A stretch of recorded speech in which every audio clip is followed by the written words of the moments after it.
সৌ মাজতে ভাগিল শিৱসাগৰৰ ৩৭ নং ৰাষ্ট্ৰীয় ঘাইপথ সংযোগী দিখৌ দলঙৰ ওপৰত নিৰ্মিত গেমন দলং।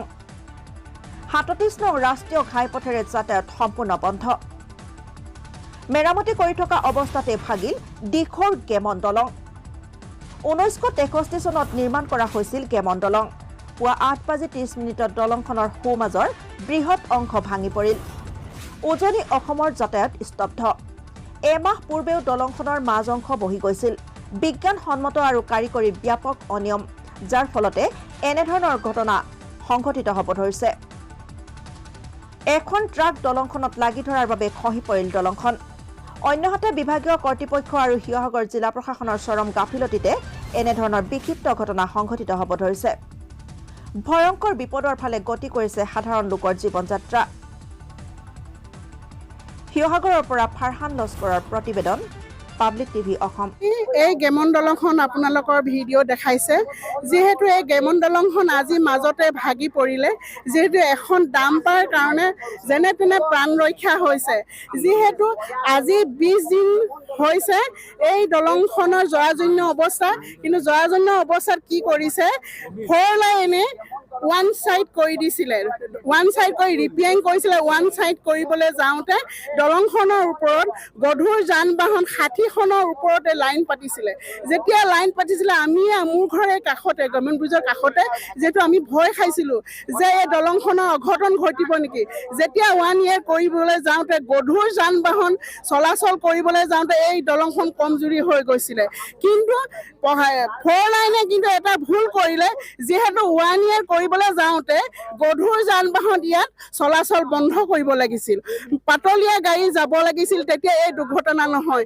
যিহেতু এই দলংখন অসমৰ বাইপাছ, মানে যিহেতু যোৰহাটৰ পৰা আহে তিনিচুকীয়া, ডিব্ৰুগড়, ডিগবৈ এনেকুৱা যেতিয়া গাড়ী অহা যোৱা কৰে, মেইন এই দলংখনৰ যেতিয়া মাজতে ভাগি পৰিছে, কিন্তু সকলোৱে অসুবিধা হৈ গৈছে।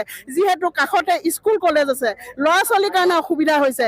যিহেতু চৰকাৰে আৰু প্ৰশাসনে এই বস্তুটো গুৰুত্ব দিব লাগিছিল। যিহেতু এই দলংখন বহুত গুৰুত্বপূৰ্ণ দলং, কিন্তু গুৰুত্বপূৰ্ণ দলংখনক গুৰুত্ব নিদি, কিন্তু যিহেতু আমাৰ টুল গেটৰ পইচা লৈছে, ক'তো যাব নোৱাৰে, প্ৰত্যেকত টুল গেট লৈছে, কিন্তু এই দলংখনৰ গুৰুত্ব দিব লাগিছিল।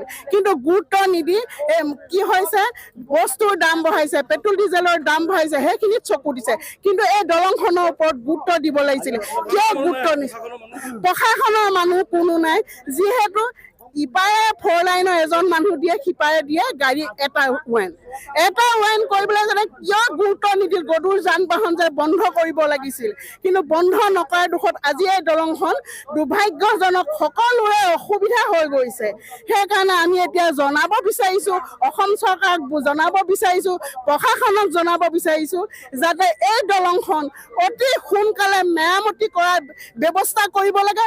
আৰু কাষত যিখন 4 লাইনৰ যিখন দলং কাষতে নিৰ্মাণ হৈ আছিল, কিন্তু আজি মোৰ ঘৰ কাষতে আজি 3 বছৰ হ'ল সেই দলংখনৰ পোচ বনাইছিল, সম্পূৰ্ণ হৈ উঠিছিল। উঠাৰ পিছত কি কৰিলে, আকৌ পোচ ভাঙিছে, পোচ ভাঙি কিন্তু লেহেমীয়া কাম চলাই আছে।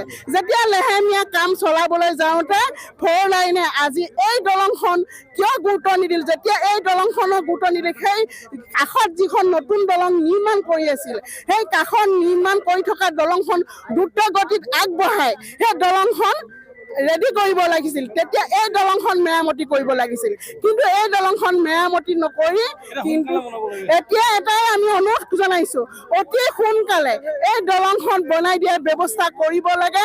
প্ৰশাসনকো অনুৰোধ কৰিছোঁ, চৰকাৰকো অনুৰোধ কৰিছোঁ, যাতে দলংখন অতি সোনকালে মেৰামতি কৰি দিবলৈ ৰাইজৰ চলাচল কৰা যাতে সুবিধা হৈ পৰে।